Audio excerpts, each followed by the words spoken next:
There are three basic components in negative pressure. Number one is the pressure, how high or how low it should be set.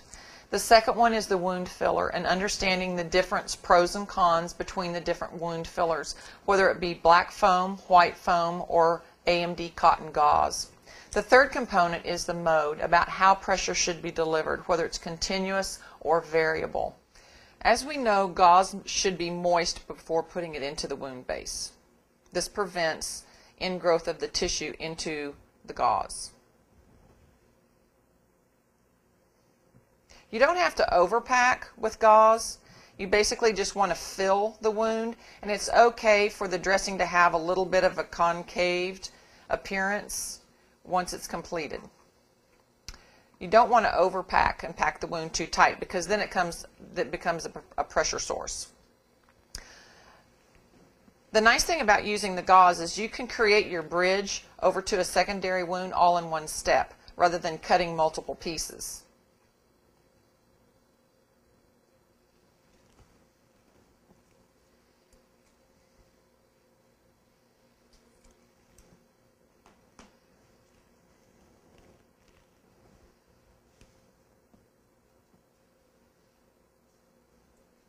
And your bridge does not have to be real big or real thick.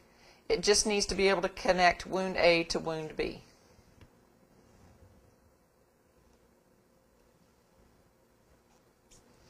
The exudate from wound B will travel across the bridge and be removed through the dome connector.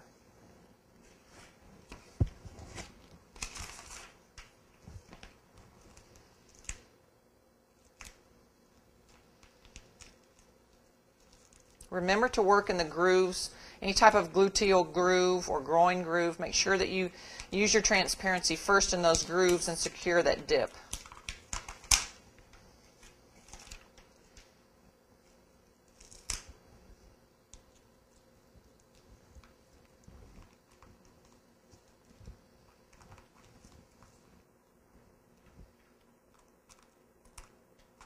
Remember to create your opening for your dome application. The opening of the dome will fit directly over the opening you just made.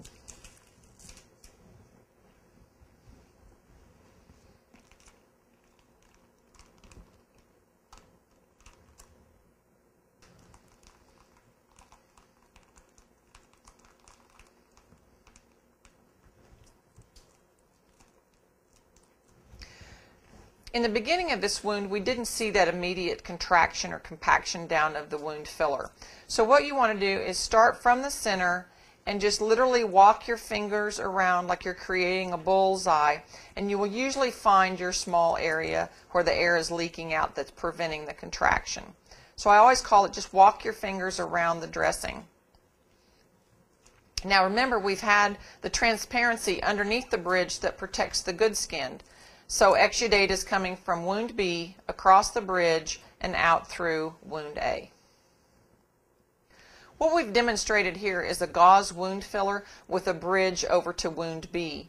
If we were going to use just simply the gauze wound filler itself, you obviously would not have the bridge or wound B. But the application and the steps are the same. Filling the wound with moistened AMD gauze, which has an antimicrobial property, tucking it in under the shelving or undermining, and then gently filling, not overpacking, be careful not to overpack, the wound surface.